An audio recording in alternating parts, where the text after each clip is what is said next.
Helping hand, मदद का हाथ। तो बहुत ही सुंदर टॉपिक है। तो इसके बारे में आज हम लोग जानेंगे और जितने भी लोग यहाँ पे जुड़े हैं, जितने भी लोग अपने यहाँ जुड़े हैं अपने इम्पोर्टेंट टाइम को देकर, तो उनको भी सब धन्यवाद। और सभी का विचार हम जानेंगे यहाँ पे कि लोग इसके बारे में क्या सोचते हैं, लोगों का क्या ओपिनियन। तो थोड़ा मैं इसके बारे में थोड़ा बता दूं कि मैं इसके बारे में क्या सोचता हूँ। तो हेल्पिंग हैंड और मदद का हाथ, जैसे कि ये जो दोस्तों ये जो शब्द है मदद, तो मुझे ऐसा लगता है कि ये जो पूरा वर्ल्ड है, ये जो पूरी दुनिया है, पूरा इंसानियत है, मानवता है, तो ये इसी से चल पा रहा है। ये जो मदद एक शब्द है, तो इसी से पूरा इंसानियत चल पा रहा है, मुझे ऐसा लगता है। और ये जो मदद, ये जो प्रक्रिया है, ये जो एक तरह का मतलब ये जो शब्द है, ये कैसा है कि जैसा हम न्यूटन का थर्ड लॉ पढ़ते हैं ना, कि for every action there is equal and opposite reaction. तो इसी तरह की प्रक्रिया मदद के मामले में होता है। जैसे इसमें तो हम पढ़ते हैं कि जितना एक्शन होगा उसके इक्वल अपोजिट रिएक्शन होगा, लेकिन मदद के मामले में हम जितना एक्शन करते हैं मतलब मदद करते हैं, उससे कई गुना ज्यादा रिएक्शन होता है।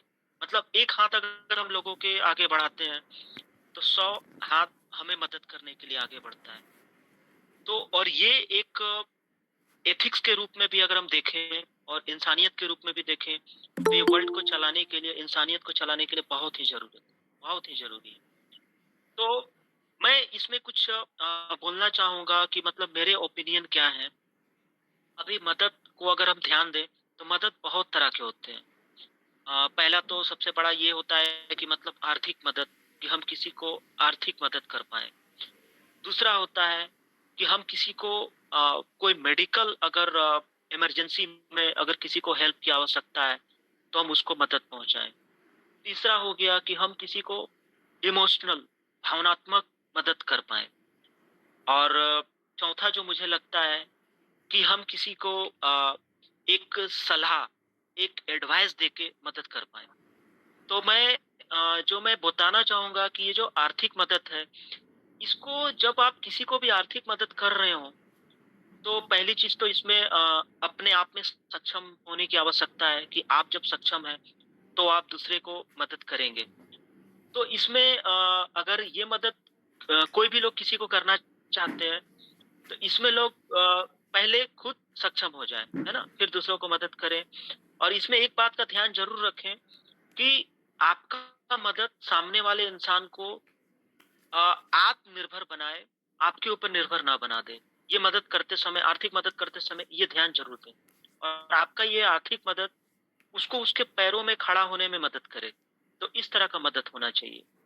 ये जो मेडिकल जो मदद है, जो हम लोग इमरजेंसी के समय में लोगों को देते हैं, तो इसमें मुझे ऐसा लगता है कि कभी भी किसी तरह का कोई डाउट ना रखें। और अभी तो जैसे रोड में चलते टाइम भी अगर किसी को मदद की आवश्यकता है, कोई एक्सीडेंट हो जाए, तो अभी गवर्नमेंट ने बहुत तरह का कानून बना दिया है कि आप किसी तरह का कोई मुसीबत में नहीं पड़ेंगे। आपसे किसी तरह का क्वेश्चन नहीं किया जाएगा अगर आप नहीं बताना चाहते हैं तो। तो आपको लगता है कि आपके आस-पास किसी भी तरह का दुर्घटनाग्रस्त कोई भी इंसान अगर रहे जिसको मदद की आवश्यकता है, आप अगर कर सकते हैं, तो उसको ज़रूर मदद करें। अभी आगे हम बढ़ते हैं और आगे जैसे मैंने बताया कि इमोशनल हेल्प, भावनात्मक मदद। तो बहुत बार ऐसा होता है कि हमारे फ्रेंड सर्कल में, हमारे रिलेटिव में बहुत लोग भावनात्मक रूप से बहुत ही वीक होते हैं और वो बहुत ही तकलीफ में होते हैं। तो हमारा 20 मिनट या 30 मिनट अगर हम समय निकालें और उनको दें ऐसे सिचुएशन में, तो वो डिप्रेशन से बाहर निकल सकते हैं। तो ये भी एक बहुत ही बड़ा हेल्प है। और हमें अगर ऐसा लगता है कि किसी को ऐसी मदद की आवश्यकता है, तो हमें डेफ़िनेटली करनी चाहिए। इसके हम आगे और बढ़ते हैं। और मेरा जो चौथा पॉइंट था, भावनात्मक मदद के बाद कि किसी को किसी तरह का सलाह की आवश्यकता जब पड़ती हो, एडवाइस। तो एडवाइस के मामले में हम जितना भी मतलब जिस मामले में एक्सपर्ट हैं और हमें ऐसा लगता है कि हम अपने जूनियर को एडवाइस दे सकते हैं, जो लोग अभी संघर्ष कर रहे हैं, तो बिल्कुल देनी चाहिए। और इसमें एक बात का ध्यान रखना चाहिए कि कभी भी किसी को गलत एडवाइस नहीं देनी चाहिए। तो ये मेरा सोचना था आज की इस टॉपिक के ऊपर कि मदद का हाथ हम किस तरह से लोगों को बढ़ा सकते हैं, कितने तरह के मदद हो सकते हैं। अभी आप लोगों को अगर लगता है कि ये और भी हो सकता है, तो आप लोग भी इसमें ऐड करेंगे और अपने ओपिनियन इसके साथ रखेंगे। मेरी आवाज आ रही है? जी, जी, आपकी आवाज़ आ रही है। ओके। हाँ, आज का टॉपिक तो बहुत अच्छा है, मुझे बहुत अच्छा लगा। और पहले तो मदद, लाइक लाइक मेरी फैमिली में कुछ इश्यू था, तो बाद में लाइक मैं जब छोटी थी तो मेरी मौसी ने मुझे लाइक देखा, क्योंकि मैं माँ के साथ इधर नहीं रहती थी पहले बचपन में। तो मेरे मौसियों ने मुझे बहुत लाइक प्यार दिया और लाइक सब कुछ उन्होंने किया मेरे लिए पहले। और बाद में लाइक मैं लाइक स्कूल में जाती थी, तो लाइक 7 तक मुझे दिखाई देता था, तो मैं लाइक खुद पेपर लिखती थी, तो मुझे दिक्कत नहीं आई। पर हाँ, जब मैं 8th स्टैंडर्ड में पहुंची तो अचानक से मेरी सडनली आंखों की रोशनी चली गई। तो मेरे मौसी और मेरे अंकल अंकल ने मुझे गोवा में नैब है वहाँ डाला। तो एक मेरी बहुत मदद की उन्होंने, बड़ी बड़ी बहुत लाइक। हाँ, तो लाइक उधर से मैंने 8th standard till 12th standard में नैब में रहकर किया। तो नैब में मुझे लाइक मेरे टीचर्स थे, टीचर ने सर ने बहुत मदद की आगे बढ़ने के लिए। और बाद में लाइक जब मैं लाइक 12 हो गई थी मेरी, तो बाद में कॉलेज जाना चाहती थी, टेम्पो कॉलेज मिरामार गोवा में। तो जाने के लिए मुझे नहीं मिला, क्योंकि तभी मेरे पिताजी भी खुद जॉब में थे और रिटायर नहीं हुए थे तभी। और बाद में मैंने सोचा कि मैं अभी तो कॉलेज जा नहीं सकूंगी, तो बाद में लैब में रहकर मैंने बेसिक कंप्यूटर कोर्स किया था और उधर ही रुककर। और बाद में 2018 में मैं घर आई तो लाइक मुझे कुछ समझ में नहीं आ रहा था। तो लाइक मैं ग्रुप में थी, तो बाद में 2020 में मैंने समर्थन ट्रस्ट में मैंने कोर्स किया था। मतलब मुझे गूगल मीट पर मैंने किया था। मतलब मुझे ना ग्रुप में जैसे कोर्स मिलते थे ना, तो मैं अटेंड करती थी। वैसे मैं टेक्नोलॉजी का कोर्स करती थी। तभी मुझे मालिनी मैडम का एक मतलब करियर अवेयरनेस में ग्रुप था, उसमें मुझे लिंक मिली थी, मैंने ज्वाइन किया था। तो उनसे बात की और बाद में उन्होंने मुझे समझा और समझाया भी। तो लाइक उन्होंने मालिनी मैडम ने भी मुझे बहुत मदद की थी। और उन्होंने आगे बढ़ने के लिए मेरे लिए किरण को भेजा, किरण विश्वकर्मा को। उनसे बात करवाई किरण से मेरी। और बाद में किरण दोस्त बन गई मेरी। और बाद में मेरी जिंदगी में दृष्टि आ गई। दृष्टि को भी मालिनी मैडम ने भेजा, माला मैडम को भेजा उन्होंने। और दृष्टि और माला मैडम और मालिनी मैडम तीनों मेरे लिए रिकॉर्डिंग करते थे। और किरण उसकी दोस्तों को बोलकर असाइनमेंट करवाती थी। लाइक मैं इग्नू में थी, तो मुझे समझ में नहीं आता था। मैं किरण को हमेशा बोलती थी मैं पढ़ाई कैसे करूंगी, मुझे कुछ समझ में नहीं आता, राइटर अरेंज कैसे होंगे। तो वो किरण बोलती थी पहले से परेशान मत हो, सब कुछ हो जाएगा। तो किरण ने बहुत मदद की पढ़ाई में मेरी। लाइक लाइक रिकॉर्डिंग सुनकर, रिकॉर्डिंग से या पीडीएफ रीड कर कर। मेरी कजन बहन ने भी, एलिसिया ने भी बहुत मदद की पीडीएफ डाउनलोड करने में। और मैं स्टर रीडर की हेल्प से मैं पढ़ाई करती थी। अभी ग्रेजुएशन तक मैं पहुंची, तो लाइक किरण की वजह से, माला मैडम के, मालिनी मैडम के और दृष्टि की वजह से और मेरी कुछ कजन बहन की एलिसिया की वजह से मैं पहुंची, नहीं तो वो नहीं हो पाता। तो लाइक ऐसा माना जाता, अकेले तो हम कुछ उतना कर नहीं सकते, पर इकट्ठा मिलकर सब कुछ कर सकते हैं, ये मेरा मानना है। अभी लाइक मैं सोच रही हूँ, जॉब भी मैं लाइक ट्राई कर रही जॉब ढूँढने के लिए। Thank you so much Mala madam. Thank you so much valency. जिस तरह से आज के इस टॉपिक को आपने अपने लाइफ के साथ में रिलेट किया और जिस तरह से आपने अपनी लाइफ में जिस तरह से आपको लोगों ने मदद किया, उस चीज़ को आपने आज के टॉपिक के साथ कनेक्ट किया और टेक्निकल चीज़ों को बताया। जैसा आपने ये भी बताया कि आप आगे जॉब के लिए प्रिपेयर कर रही हैं, तो बिल्कुल सारा काश मेरा की पूरे टीम की तरफ से आपको शुभकामनाएँ कि आपको बिल्कुल बेस्ट विशेस है। आप बिल्कुल कामयाब होंगी और बहुत ही अच्छा लगा आपका विचार। तो थैंक यू इसी सो के साथ हाँ, तो आई होप ये टॉपिक मेरी बहन कृष्णा ने ही रखा होगा। उससे मेरा बात हुआ था, तो वो काफी अच्छी सॉरी वो काफी अच्छी टॉपिक्स रखती है अपने ग्रुप के लिए।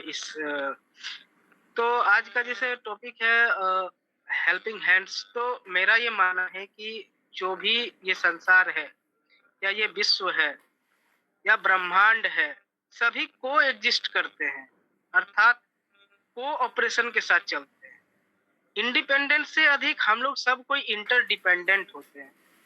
जैसे हम अगर नेचर को ही ले, तो अगर मान लीजिए बारिश हो रहा है, तो बारिश कैसे हो रहा है? बारिश का जो प्रक्रिया है उसमें कितने लोग साथ दे, कितने मतलब लोग सॉरी कितने नेचर के जो एलिमेंट्स है वो साथ दे रहे हैं।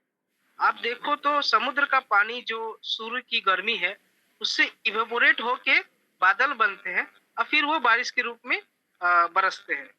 तो ये है मतलब को एग्जिस्ट, मतलब एक दूसरे के साथ को एग्जिस्ट करके चलना, एक दूसरे के साथ कोऑपरेशन करके चलना, यही है हेल्पिंग हैंड।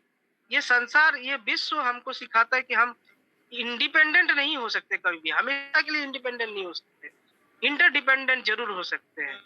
मेरा ये मानना है और नेचर भी ये हमें सिखा रही है। दूसरी बात, जो हेल्पिंग जो है नेचर है, ये ह्यूमैनिटी का एक बड़ा महत्व जो एथिक्स है, क्योंकि ह्यूमैनिटी जो है सपोर्ट और हेल्प से ही चल रहा है। और ह्यूमैनिटी क्या, पूरा विश्व या पूरा नेचर ही सपोर्ट या हेल्प से चलता है। तो जैसे अमित ने पहले ही बहुत अच्छे तरीके से समझा दिया कि कई प्रकार के हम हेल्प करते हैं लोगों को, फाइनेंशियल हेल्प और या फिर फिजिकल हेल्प, मेडिकल हेल्प, या फिर आप जो है इमोशनल हेल्प। तो इमोशनल हेल्प तो बहुत जरूरी है। इमोशनल हेल्प में मेरा एक और मतलब मेरा ये मानना है कि आप में एम्पैथी होनी चाहिए। एम्पैथी, एम्पैथी मतलब सुनने की क्षमता। अर्थात अगर कोई आपके पास आया, वो अपना दुख दर्द या फिर कुछ भी कोई भी टॉपिक पे वो अपना विचार अगर समय डिफरेंट रखता हो और उसको आपके सामने एक्सप्रेस कर रहा हो, तो आप उसे उसे सुनिए। एटलीस्ट आप उससे सहमत हो ये जरूरी नहीं है, लेकिन आपको उसमें सुनने की क्षमता होनी चाहिए। और मैं पर्सनली ये मैं एडमिट करता हूँ कि मेरे में ये क्षमता थोड़ी कम है। तो ये चीजें भी होती है जो एक मेरा एक और ऐड करना था, एम्पैथी। और अगला जो जैसे आप फाइनेंशियली किसी का हेल्प करते हैं, जैसे अमित ने बताया कि आप फाइनेंशियली हेल्प करो, लेकिन वो आप पर ही डिपेंडेंट ना हो जाए, वो खुद पर मतलब अपने पैरों पर खड़ा हो सके, ताकि मतलब जो आप हेल्प कर रहे हो उसका जो उद्देश्य है वो पूरा हो। जैसे कि कोई मतलब भूखा आया आपके घर, तो उसको आपने भोजन करा दिया, लेकिन ये आदत नहीं कराना है कि वो हमेशा आप पर ही डिपेंड हो, आप ही पर आपके पास आए और भोजन करके जाए डेली। ऐसा नहीं, उसे आप एक दो दिन भोजन करवाओ, उसे एडवाइस दो कि आप you can do any work, कोई काम करो जिससे आपका रोजगार चले, जो आप हंगरी हो या फिर कुछ हो, उस चीज पे मतलब आप मतलब अपने हंगर को पूरा कर सके, उसे मतलब पेट भर सके। ये होता है मतलब को एग्जिस्ट या फिर हेल्प। अगर आप मतलब किसी को लत लगा देते हो तो वो फिर हेल्प नहीं हुआ, वो फिर उसका करियर लाइफ जो है उसको बर्बाद करना हुआ। तो इसे तो और अभी के जैसे जमाने में तो आप तो देख रहे हो कि कितने सारे एनजीओज हैं, कितने सारे गवर्नमेंट फैसिलिटीज हैं जो हेल्प करते हैं लोगों को। तो अमित ने जैसे बताया कि एक्सीडेंट वगैरह हो रोड वगैरह में, रोड में अगर, तो आप उसका हेल्प करें। ऐसे गवर्नमेंट रूल भी है कि आपसे कोई मतलब आपका मतलब आप अगर ना बताना चाहो तो आपसे पूछा नहीं जाएगा कोई परिचय, ये थोड़ा परिचय के अलावा और कुछ बहुत ज्यादा। तो ये चीजें हैं। और भी जो जैसे कि हम ही लोग देखे हैं कि मेरे ही लाइफ में कई लोगों ने मेरा जो करियर बनाने में या जो है लाइफ को सेटल करने में, मेरे पेरेंट्स है, ईश्वर का तो हाथ है ही, वो तो भूलेंगे नहीं। मेरे दोस्त है, मेरे फ्रेंड्स है, जिन्होंने मुझे सही सलाह देकर समय पर बहुत चीजों से मुझे रोका है, बचाया है। और मेरे पेरेंट्स है जिन्होंने मुझे सपोर्ट किया हर चीज के लिए कि आप ये कर सकते हो, यू कैन डू इट। और भी मेरे टीचर्स है, उनका योगदान भी मैं कभी लाइफ में भुला नहीं सकता। और साथ ही साथ ये सारा आकाश मेरा के ये जो प्रोग्राम्स होते हैं संडे के, ये भी मुझे काफी मोटिवेट करते हैं, बहुत मुझे हेल्प करते हैं कि अपने जो कम्युनिकेशन स्किल है, हालांकि उतना मेरा अभी तक ठीक नहीं हुआ, लेकिन बहुत हद तक मैं इससे बहुत मुझे मतलब अ, सहायता मिली है कम्युनिकेशन स्किल को अपने लाइफ में आगे बढ़ाने में। तो हमारे लाइफ में जो छोटी छोटी चीजें होती है वो भी हमें कोएग्जिस्ट करना हमारा हेल्प करती है, मतलब कोएग्जिस्ट करने में हमें हेल्प करती है। जैसे कि सबको पता है कि एक छोटी सी माचिस की तिल्ली पूरी जंगल को जला सकता है, उसी प्रकार एक छोटा सा मदद मतलब पूरे मानवता को बचा सकता है। आई थिंक मेरा ये मानना है। तो अमित, आपका बहुत बहुत धन्यवाद जो आपने ये मौका दिया, और सारा आकाश मेरा के टीम को, माला मैम को, और सभी दोस्तों को, सभी जो कैंडिडेट्स हैं यहाँ पे जो अपने विचार रखे हैं और रखेंगे, उन सभी को धन्यवाद मुझे ये मौका देने के लिए। Thank you friends okay, good और मॉर्निंग, गुड टीचर्स मॉर्निंग। और अपना माय विचार फ्रेंड्स, रखें। मैं ये विचार रखना चाहता हूँ। 9 तारीख को हमारे स्कूल में एक फंक्शन था। वो एनवायरमेंट बच्चे आए थे, वो हमसे मिलने आए थे। 1992 बच्चे गए थे यहाँ से, 17 के बच्चे गए थे कुछ और हमसे मिलने आए थे। कुछ उन्होंने डिवाइस दिखा था, उन्होंने एक लैपटॉप लाए थे, एक डिस्प्ले लाए थे और एक और गेम्स थी कुछ उन्होंने दिखाया था हमें। टोटली बनाने के लिए टिप थी जिसे हम चल सकते हैं। कुछ टोटली ब्लाइंड हैं और उनके लिए अगर आप खरीदना चाहते थे खरीद सकते थे। यहाँ पे शॉपिंग मॉल लगाया था उन्होंने, ऑनलाइन पे नहीं था पर सिंपल था, मैंने भी देखा और अच्छा लगा था। उनसे मिलकर भी एक हमारे स्कूल में थे रोहित भैया थे और इन्होंने बहुत अच्छा परफॉर्मेंस किया था। हम भी गए थे थर्ड सेक्टर में, हमसे उनसे बहुत अच्छा लगा मिलके। धन्यवाद।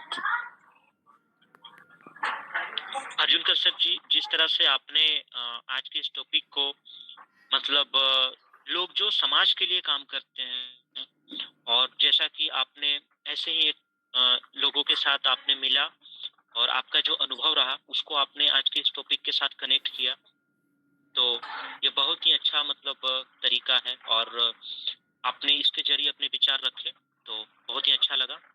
तो आपका बहुत बहुत धन्यवाद। सभी सदस्यों को सुप्रभात और हैप्पी संडे। आज जो है ना बहुत ही प्यारा विषय सुना है मैम। तो ये है हेल्पिंग हैंड्स, मदद का हाथ। तो जैसे हम दृष्टिबाधित लोग होते हैं, हमें इस चीज की बहुत ज्यादा आवश्यकता होती है, क्योंकि जो है ना हमें ना बहुत सारे कामों में जो है ना बिना किसी की मदद के कर पाना बहुत मुश्किल होता है। तो इसलिए हमें जो है ना सभी की भावनाओं को ध्यान में रखते हुए सभी के साथ अपने जिस भी व्यवहार से, अपने आचरण से, अपने जिस भी तरह से हम जो हमारे को नॉलेज होती है वो हम दूसरों को देकर जो है ना, और बहुत तरीके से जो ना हम मदद कर सकते हैं। फिजिकली भी हो सकती है, वो मेंटली भी हो सकती है। क्या होता है कई बार जो है ना हम बहुत अपनी भावनाओं को कंट्रोल नहीं कर पाते हैं और जो है ना हम निराशा की तरफ चले जाते हैं। उस समय जो है ना ये बहुत ही जो है ना ज़रूरत इसकी होती है कि हम उनको जो है ना मोटिवेशनल थॉट्स दें, उनसे जो है ना उनको जो है ना उस निराशा से बाहर लाएँ। तो हेल्पिंग हैंड्स बहुत इम्पोर्टेंट है हमारे लिए, तो बहुत ही ज़्यादा ज़रूरी है। एक बार नॉर्मल पर्सन के लिए मैं समझ सकता हूँ कि वो अपनी परिस्थितियों को अपना आप सँभाल सकता है। लेकिन फिर जो है ना हम जैसे दृष्टिबाधित लोगों के लिए हेल्पिंग हैंड्स की बहुत इम्पोर्टेंस है। तो यही मेरा सबसे आग्रह है कि आप जिस भी तरीके से किसी की मदद कर सकते हो, करने का पूरा प्रयास करना चाहिए और सामने वाले की भावनाओं को समझकर, उनके व्यवहार को समझकर जो है ना मदद करनी चाहिए। कई बार क्या होता है कि हम किसी की मदद करने के लिए जाते हैं, अब वो शायद उसके लिए इतना उपयुक्त ना हो, उसके लिए उसकी ज़रूरत ना हो। तो पहले एक बार अपने आप को ये कंसीडर कर लें, अपने आप को ये समझ लें कि जो हम हेल्प करने जा रहे हैं, वो उसकी ज़रूरत उसको है भी या नहीं। क्योंकि जो है ना वो कभी-कभी क्या होता है ना कि ज़्यादा जो है ना करने से है ना उसका और नेगेटिव इफ़ेक्ट जाता है। तो यही मेरा ये सबसे आग्रह है कि सबको पहले समझो, उनके व्यवहार को जानो, फिर जो है ना उनकी परिस्थिति को समझकर आप जितना भी उनको हेल्प कर सकते हो, करने की पूरी कोशिश करनी चाहिए। तो और तो मैं इस पे क्या बोलूँ, शब्द मेरे पास इतने हैं नहीं, मैं देर से जुड़ा हूँ, इसके लिए मैं क्षमा प्रार्थी हूँ। क्योंकि सर्दियों का मौसम शुरू हो गया है हमारे यहाँ, तो सुबह जो है ना थोड़ा रजाई से निकलने का मन नहीं करता है तो ये थोड़ा-सा लेट हो जाता है। तो इन्हीं शब्दों के साथ मैं अपनी वाणी को विराम दूँगा और सबसे यही आग्रह करूँगा कि इस समय मौसम बदल रहा है, अपने स्वास्थ्य का बहुत ध्यान रखें, क्योंकि ये भी बहुत ज़रूरी होता है। अगर स्वस्थ शरीर होगा, तो उसमें ही स्वस्थ मन जो है ना वो निवास करता है। सभी काम करने में आपका मन भी लगेगा, आपको जो है ना संसार भी अच्छा लगेगा, जहाँ काम करेंगे उसमें भी आप जो है ना मन पूरा लगा के काम करोगे, क्योंकि ये स्वास्थ्य सबसे इम्पोर्टेंट होता है हमारी ज़िंदगी में। इन्हीं शब्दों के साथ मैं अपनी वाणी को विराम दूँगा। नमस्ते, thank you. Thank you so much Himanshu ji, जिस तरह से आपने आज के इस टॉपिक को व्यवहारिक जीवन के साथ जोड़ा और आज के इस टॉपिक के बारीकियों पे ध्यान दिया और हमारे बीच अपने विचार रखे और आपका जो अनुभव रहा वो भी आपने साझा किया। तो इसके लिए आपका बहुत-बहुत धन्यवाद और आपने जिस तरह से कम शब्दों में सटीकता के साथ मतलब आज की इस टॉपिक के बारीकियों को रखा, तो इसके लिए भी आपका बहुत-बहुत धन्यवाद। तो अभी हमारे बीच ma'am good morning everyone. Thank you so much भैया, आपने मुझे बोलने का मौका दिया। जय श्री कृष्णा, राधे राधे। तो आज का टॉपिक हमारा है हेल्पिंग हैंड, मदद का हाथ। तो मैं यही कहना चाहूँगी कि हमें सबकी मदद करना चाहिए और अगर हमें कोई प्यार से मदद दे रहा है तो हमें उनकी मदद को भी स्वीकार करना चाहिए। और यहाँ पर मैं अपना अनुभव भी शेयर कर हेलो हेलो जी, जी, आपकी आवाज़ आ रही है। अ, हाँ, मैं आवाज़ आ अपना रही है। अनुभव भी शेयर करना चाहूँगी कि मेरा अनुभव मतलब मैं यहाँ पर बचपन में आई और मुझे यहाँ पर मेरी बड़ी सिस्टर ने मुझे सबसे ज़्यादा सपोर्ट किया और मेरे सभी टीचर्स ने सपोर्ट किया। मेरा 8th तक तो ऐसे ही निकल गया, बट मैं जब 9th से 12th में रही तो मेरे काफ़ी सारे दोस्त मतलब फ्रेंड्स बनी और जिन्होंने मुझे बहुत मदद की। जैसे मेरे असाइनमेंट्स वगैरह बनाने का रहता था तो उन्होंने बनाए और आज भी मैं कॉलेज में आ गई हूँ, बट वो आज भी मुझे नहीं भूले हैं और कभी मुझे ज़रूरत होती है, राइटर की नीड होती है या फिर असाइनमेंट्स वगैरह बनाने के लिए, तो वो लोग मुझे बरोबर हेल्प करते हैं। और मतलब मुझे ऐसा नहीं कि एक दोस्त की तरह ही प्यार देते हैं, मुझे मतलब इतना प्यार देते हैं कि जैसे एक अपना रियलिटी मेंबर होता है अपने फैमिली का, उसी तरह मतलब फ्रेंड्स तो देते ही देते हैं पर उनके मॉम डैड भी मुझे सपोर्ट करते हैं। यहाँ पर मैं अपनी फ्रेंड का एक नाम इंक्लूड करना चाहूँगी जो है श्रद्धा। तो मतलब वो मुझे बहुत सपोर्ट करती है और उनके मॉम डैड भी मुझे सपोर्ट करते हैं और मेरे मॉम डैड ने, मेरी सिस्टर्स ने, मुझे सभी ने बहुत सपोर्ट किया। और यहाँ पर मैं माला मैम का कहना चाहूँगी, क्योंकि उन्होंने मुझे इतना सपोर्ट दिया है और मैं आज उन्हीं के अकॉर्डिंग यहाँ पर मैं आ पाई हूँ। और मतलब मैं पहले बोलना भी नहीं मुझे आता था, बट मुझे मैम ने इतना कुछ बोलना सिखा दिया है कि मैं हर जगह मतलब बोल पाती हूँ। और आज मैं स्पोर्ट्स भी खेलती हूँ, तो मैं मतलब स्पोर्ट्स भी मतलब मेरा पहले खेलने का ऐसा कोई नहीं रहता था, बट मुझे सभी ने सपोर्ट किया और मैंने मैम को बताया, तो मैम ने मुझे और भी कहा कि तुम आगे भी खेलते रहो और खेलोगे भी और मतलब अच्छा बेस्ट कर पाओगे। जैसे भी करंटली का ही बताती हूँ, मैं अभी मतलब झारखंड गई थी, तो वहाँ पर भी मुझे इंडिविजुअल ट्रॉफी भी मिली है, जिसमें मतलब इमेजिंग प्लेयर का मतलब मिला था मुझे। और अभी हम लोगों को मतलब 1-1 लाख का चेक भी मिला है, जिसमें मतलब मेरा सम्मान हुआ था अलग से। क्योंकि मैंने मतलब मेरे 3 से 4 नेशनल हो गए हैं, तो इंटरनेशनल के लिए मुझे अपॉर्चुनिटी मिली है। तो मतलब ऐसा कि मुझे मतलब मैम लोगों ने और सभी ने मिलके किया, तो फिर मैं ऐसे ही आगे बढ़ती गई और आगे भी बढ़ते मैं जाऊँगी। बस आप लोगों का साथ चाहिए। Thank you. Thank you so much Pooja ji. जिस तरह से आपने आज की इस टॉपिक को अपने पर्सनल लाइफ का एग्जांपल देके और किस तरह से लोगों ने आपको आपके लाइफ में जहाँ ज़रूरत चाहिए था आपको, आपकी फ्रेंड ने और बाकी लोगों ने जिस तरह से आपका मदद किया, सारा आकाश मेरा भी इंक्लूड है इसमें, माला मैम। तो ये चीज़ें बहुत ही अच्छी लगी और मुझे लगता है कि ये एक प्रैक्टिकल एग्जांपल है।